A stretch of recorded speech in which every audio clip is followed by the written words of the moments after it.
I got this TBS Crossfire Nano RX,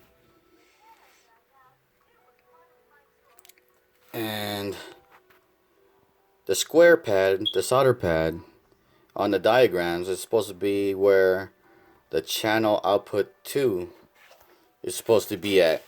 And if you notice, these solder pads are not even labeled.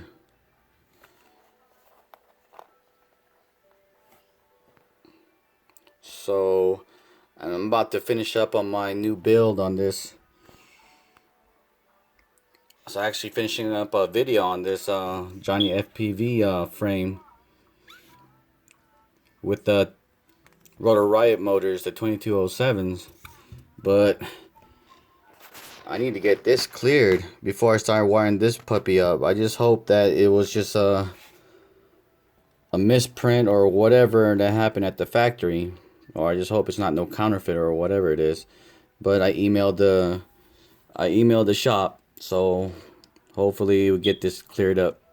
Alright.